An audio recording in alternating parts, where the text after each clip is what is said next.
Assalamu alaikum everyone. Welcome to the new lecture of construction project management. আজকে আমরা নতুন একটা লেসন স্টার্ট করতে যাব। Lesson 3 project cost evaluation. এটা আমাদের এই সেমিস্টারের লাস্ট লেসন। এটার উপর আশা করি দুটো লেকচারে এটা কমপ্লিট হয়ে যাবে। এখানে আমরা বেসিক্যালি কিছু প্রবলেম সলভ করব। থিওরি এখানে অত বেশি নেই। ওকে, সো ফার্স্ট আমরা যেটা দেখব সেটা হলো পেব্যাক পিরিয়ডের ডেফিনেশন। ঠিক আছে, সো পেব্যাক পিরিয়ড কাকে বলছে? Payback period is the time in which initial cash outflow of an investment is expected to be recovered from cash inflows generated by the investment. ওকে, তা সহজ ভাষা যদি বলি, আমরা একটা প্রজেক্টে যে ইনভেস্ট করব, সাপোজ আপনি আপনার প্রজেক্টে 50 লাখ টাকা ইনভেস্ট করলেন। এখন এই 50 লাখ টাকা আর্ন করতে আপনার যে সময়টা লাগবে সেটাকে বলতেছে payback period. Okay, it is one of the simplest investment appraisal technique. তার মানে একটা ইনভেস্টমেন্ট আপনি করলেন, সেখান থেকে কী পরিমাণ টাকা পেলেন, কত দিনে পেলেন, এই যে রেটিংগুলো করা হয় বা ইভ্যালুয়েশনগুলো করা হয়, এইটার জন্য এটা একটা অনেক সিম্পল একটা টেকনিক। ঠিক আছে, এটা ইনিশিয়ালি করা হয় প্রতিটা প্রজেক্টে কাজ শুরু করার আগেই পেব্যাক পিরিয়ডটা ক্যালকুলেশন করা হয় যে আপনি ইনভেস্টমেন্টটা যে করলেন সেই টাকাটা ফেরত আসতে কত সময় লাগবে। Okay, so advantage and disadvantage. অ্যাডভান্টেজের মধ্যে ফার্স্টে হলো payback period is very simple to calculate. Okay, মানে একটা প্রজেক্টের যে পেব্যাক পিরিয়ড সেটা ক্যালকুলেশন করা অনেক easy. It can be a measure of risk inherent in a project. তার মানে এটা থেকে আপনি আপনার প্রজেক্টে কী পরিমাণ রিস্ক আছে সেটা ইভ্যালুয়েট করতে পারেন। মনে করেন আপনার প্রজেক্টে পেব্যাক পিরিয়ড আসলো 5 ইয়ার্স, তার মানে আপনি একটা ইনভেস্টমেন্ট করলেন, সেটা ফিরে পেতে আপনার 5 বছর সময় লাগবে। তো আপনি রিস্কটা এখান থেকে একটু গেস করতে পারবেন যে কীরকম রিস্ক আছে এই প্রজেক্টে। For companies facing liquidity problem, it provides a good ranking of projects that would return money early. So যেসব কোম্পানিগুলো লিকুইডিটি প্রবলেমে ভোগে, মানে লিকুইডিটি প্রবলেম হলো যখন তরল মানি থাকে না, ক্যাশ থাকে না, ঠিক আছে, সেই কোম্পানিগুলোর ক্ষেত্রে পেব্যাক পিরিয়ড কনসেপ্টটা অনেক অ্যাডভান্টেজিয়াস হতে পারে, কারণ এটা কতদিনে টাকাটা ফেরত আসবে সেটা একটা ভালো র্যাঙ্কিং দিতে পারে। ঠিক আছে, ওকে, নেক্সট হলো disadvantages. So payback period does not take into account the time value of money, which is a serious drawback since it can be a wrong decision. So তার মানে payback period time value of money এটার সম্পর্কে কোনো indication দেয় না। ঠিক আছে, এটাকে কনসিডার করে না প্রজেক্টের ক্ষেত্রে। এখন টাইম ভ্যালু অফ মানি এই জিনিসটা কি? এটা হলো প্রতিটা অর্থের বা প্রতিটা অ্যামাউন্টেরই প্রেজেন্টে যে ভ্যালু সেটা ফিউচার ভ্যালুর থেকে অনেক বেশি ধরা হয়। ঠিক আছে, এটাকে বলে টাইম ভ্যালু অফ মানি। মনে করেন এই মুহূর্তে আপনার 1000 টাকা যত ইম্পর্ট্যান্ট বা যত বেশি প্রয়োজন, কিছুদিন পর মানে ইন দ্য ফিউচার সেই 1000 টাকার মূল্য আপনার কাছে তত বেশি নাও হতে পারে। ঠিক আছে, এটাকে বলে ভ্যালু অফ মানি। এই ভ্যালু অফ মানির উপর ডিপেন্ড করেই ব্যাঙ্কগুলো তাদের ইন্টারেস্টগুলো সেট করে। ব্যাংক থেকে যখন আপনি লোন নেবেন, সেই লোনের উপর কত % ইন্টারেস্ট সেটা ব্যাংক ঠিক করে। কিভাবে ঠিক করে? এই ভ্যালুর উপর ডিপেন্ড করেই ঠিক করে যে ইন ফিউচার, মনে করেন টাকাটা আপনি 1 কোটি টাকা ব্যাংকের কাছে লোন নিলেন, ইন ফিউচার ব্যাংকের কাছে ওই 1 কোটি টাকার মূল্য কম হতে পারে, সেটাই চিন্তা করে হয়তো 10% সে ইন্টারেস্ট সেটার উপর সেট করে যে ঠিক আছে, যখন আমি ফেরত পাবো আমি 10% বেশি চাচ্ছি, কারণ ফিউচারে আমার আরও লাগবে। ওকে, সেকেন্ড হলো it does not take into account the cash flow that occurs after payback period. তার মানে পেব্যাক পিরিয়ড শেষ হয়ে যাওয়ার পর পরে যে টাকাটা আপনি আর্ন করতেছেন সেটা কোনো ক্যালকুলেশন বা কনসিডারেশন করে না। তার মানে আপনি যে ইনভেস্টমেন্টটা করলেন সেটা একবার যখন আপনি আয় করে ফেললেন, তারপর আপনার মুনাফা কতটুকু বা কতদিনে সেই মুনাফাটা হলো, এইগুলো বিষয়ে এখানে কোনো কনসিডারেশনে আসবে না। Then calculation of payback period. Payback period calculation করার জন্য ডিপেন্ড করে যে আপনার পেব্যাক পিরিয়ডে প্রতিটা সময়ে যে টাকাটা আসবে বা যে ক্যাশ ফ্লোটা হবে সেটা ইভেন না আনইভেন তার উপর। ইভেন কাকে বলবো, মনে করেন আপনার প্রতি মাসে 1,00,000 টাকা করে ইনকাম হচ্ছে প্রতি মাসেই সেম অ্যামাউন্ট, তাহলে সেটাকে বলবো ইভেন ক্যাশ ফ্লো। ওকে, কিন্তু যদি আপনার এক এক মাসে এক একটা অ্যামাউন্ট ইনকাম হয়, সাপোজ ফার্স্ট মান্থে আপনার হলো 1,00,000, সেকেন্ড মান্থে 2,00,000, থার্ড মান্থে আবার 50,000, এই যে এক একটা সময় এক একটা অ্যামাউন্ট আপনি রিটার্নে পাচ্ছেন, সেজন্য এটাকে বলা হবে আনইভেন ক্যাশ ফ্লো। ঠিক আছে, সো ইভেন এবং আনইভেন উপর ডিপেন্ড করে দুই ধরনের ইকুয়েশন আছে। ইভেনের জন্য হলো payback period is equal to investment divide by saving or cash flow per period. ঠিক আছে, তার মানে কতটুকু ইনভেস্টমেন্ট করলেন এবং কতটুকু ক্যাশ ফ্লো হচ্ছে পার পিরিয়ডে, সেটা হলো আপনার payback period for even condition. এখন আনইভেনের জন্য কিউমুলেটিভ ক্যাশ ফ্লো কনসিডার করা হয়। ওকে, এটার জন্য ইকুয়েশন হলো A plus B divide by C. Okay, এখন এই A plus B divide by C এটা কি, এটা আমরা একটা ম্যাথের মাধ্যমে জানবো। এই যে টার্মগুলো এগুলো আমরা শিখবো একটা ম্যাথের মাধ্যমে।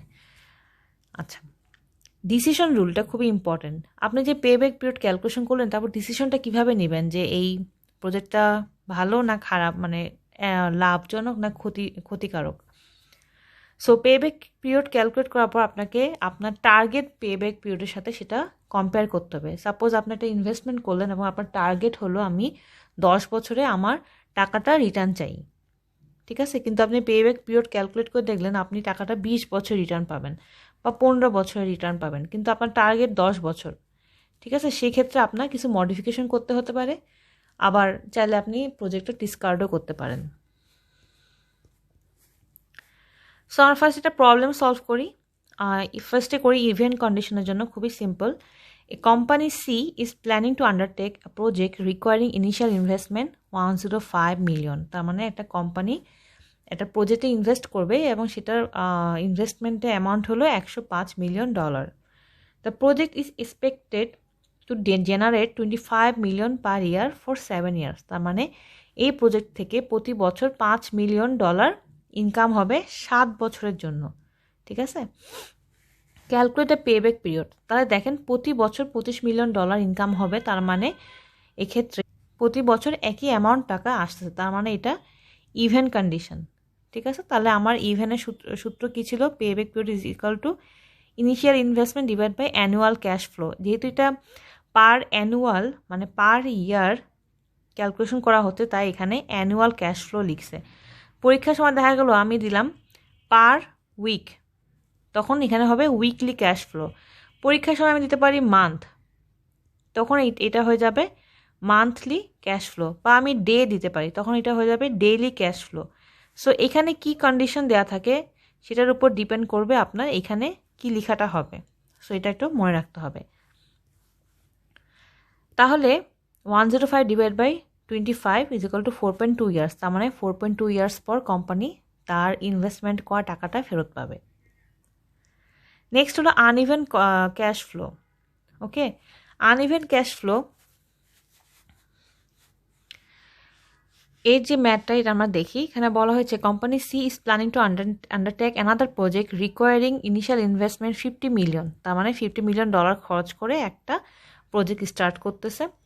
is expected to generate 10 million in year 1, 13 million in year 2, 16 million in year 3, 19 million in year 4 and 22 million in year 5. তাই দেখেন প্রতিটা বছর একটা ভিন্ন অ্যামাউন্ট আর্ন করতেছে। ঠিক আছে, যার কারণে এটা হলো আনইভেন কন্ডিশন। পরীক্ষার সময় ম্যাথে বলা থাকবে না যে ইভেন না আনইভেন ম্যাথ, এটা আপনাকে ডেটা দেখে বুঝতে হবে। So calculate the payback period of the project. তো প্রথমে আমাদের কাজ হলো এই যে ইনভেস্টমেন্ট এবং যে আর্নিংগুলো এগুলোকে টেবিল আকারে প্রকাশ করতে হবে। সো ফার্স্টে টেবিলে থাকবে ক্যাশ ফ্লো। ঠিক আছে, ক্যাশ ফ্লো ইন মিলিয়নস, যেহেতু এখানে মিলিয়নে হিসাব হচ্ছে। ইয়ার ফার্স্টে কলাম হবে ইয়ার। দেখেন প্রথম ইয়ার হবে 0, মানে যেই ইয়ারে আপনার ইনভেস্টমেন্ট আপনি করছেন সেটা হলো 0 ইয়ার। ঠিক আছে, 0।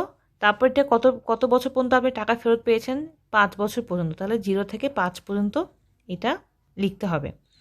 ওকে, এখন দেখেন 0 ইয়ারে 50 মিলিয়ন টাকা ইনভেস্ট হয়েছে, তার মানে কি সেটা আপনার অ্যাকাউন্ট থেকে বের হয়ে গেছে। ঠিক আছে, মানে আপনার অ্যাকাউন্টে 50 মিলিয়ন টাকা বের হয়ে গেছে, তাহলে এটা মাইনাস হবে, তাহলে -50। কিন্তু এই ম্যাথের ক্ষেত্রে মাইনাসকে ব্র্যাকেট দিয়ে প্রকাশ করে। যদি কোনো ডেটার পাশে একটা ব্র্যাকেট থাকে তাহলে বুঝতে হবে এটা মাইনাস, মানে এটা ক্যাশ আউটফ্লো হয়েছে, ইনফ্লো হয়নি। সো ম্যাথ এখানেও সেম, দেখেন ব্র্যাকেটে 50, তার মানে কি এটা -50। ঠিক আছে, -50 এই টাকাটা ইনভেস্ট হয়েছে, বের হয়ে গেছে। তারপর ইয়ার 1-এ 10 মিলিয়ন টাকা আপনার অ্যাকাউন্টে আসছে, তাহলে এটা +10। ইয়ার 2-তে 30 মিলিয়ন আসছে, সো এটা +13, যেহেতু ব্র্যাকেট নেই তাহলে প্লাস। ইয়ার 3-তে আসছে 16 মিলিয়ন, ইয়ার 4-এ আসছে 19 মিলিয়ন, দেন ইয়ার 5-এ আসছে 22 মিলিয়ন। এভাবে নেক্সট কলামটা আমাদেরকে করতে হবে। দেন যেটা করতে হবে সেটা কিউমুলেটিভ ক্যাশ ফ্লো বের করতে হবে। কিউমুলেটিভ আমরা সবাই বের করতে পারি, যেহেতু এখানে 50, সো এখানে -50 হবে। তারপরটা হবে কি -50, এটা +10 = -40, তার মানে ব্র্যাকেট 40, এটা এখানে। ওকে, দেন এটা কি হবে -40 + 13 = -27, মানে ব্র্যাকেটে 27। ঠিক আছে, দেন -27 + 16 = -11। ওকে, -11 + 19 = +8। এখানে যেহেতু -11 + 19 = +8, তাহলে এখানে কোনো ব্র্যাকেট থাকবে না, ডিরেক্টলি আমরা 8 এখানে লিখে দেব। দেন 8 + 22 = 30। ঠিক আছে, এইভাবে আমরা কিউমুলেটিভটা বের করব। এখন দেখেন ম্যাথে আমাদের সূত্র ছিল a + b / c। এ কি ছিল? এ হলো যেই ইয়ারে লাস্ট মাইনাস ভ্যালু আপনি পাইছেন সেই ইয়ারটা, এটা ভ্যালু হবে এ। মানে এখানে দেখেন কিউমুলেটিভ ক্যাশ ফ্লোতে লাস্ট মাইনাস ভ্যালু হলো এটা। এটা কোন ইয়ারে? 3rd ইয়ারে, তার মানে a = 3। ওকে, দেন বি এর ভ্যালু এখানে এ ইয়ারের জন্য, এ ইয়ারে যে কিউমুলেটিভ ক্যাশ ফ্লো হয়েছে সেটা হলো বি এর ভ্যালু, তাহলে বি = কত হবে? এ ইয়ার কত? 3, তাহলে 3তে কিউমুলেটিভ ক্যাশ ফ্লো হয়েছে 11, তাহলে এটা ভ্যালু হবে 11। ওকে, দেন সি হলো এ ইয়ারে পরের ইয়ারে যে ক্যাশ ফ্লো। খেয়াল করেন কিউমুলেটিভ ক্যাশ ফ্লো না, নর্মাল ক্যাশ ফ্লো। এ ইয়ারের পরের ইয়ারে যে ক্যাশ ফ্লো, এ ইয়ারে কত ছিল? 3, এ ইয়ারের পরের ইয়ার হলো 4, সো 4th ইয়ারে গিয়ে ক্যাশ ফ্লো হয়েছে 19, তাহলে সি হবে 19। এভাবে এ + বি এর ভ্যালু ছিল আমার 11 / c। ঠিক আছে, এই ইকুয়েশনটা এখানে ফলো করছে, কিন্তু এইটা দেখেন যেহেতু বি এর ভ্যালু মাইনাস ছিল, এটা ব্র্যাকেটে -11, এখানে অ্যাবসলুট ভ্যালুটা নেবে, এখানে মাইনাস নেওয়া যাবে না, তাহলে সূত্র হয়ে যাবে 3 + 11 / 19 = 3.58 ইয়ার্স। ওকে, তার মানে এটা মনে রাখতে হবে, এখানে মাইনাস ভ্যালু নেওয়া যাবে না, অ্যাবসলুট সাইন দিয়ে মাইনাস ভ্যালুটাকে আমাকে অমিট করতে হবে। ওকে, সো এই ছিল আজকের লেকচার, আশা করি আপনারা বুঝতে পেরেছেন। নেক্সট লেকচারে আমরা কস্ট বেনিফিট রেশিও এটা নিয়ে একটু ডিসকাশন করব। সবাই ভালো থাকবেন, আল্লাহ হাফেজ।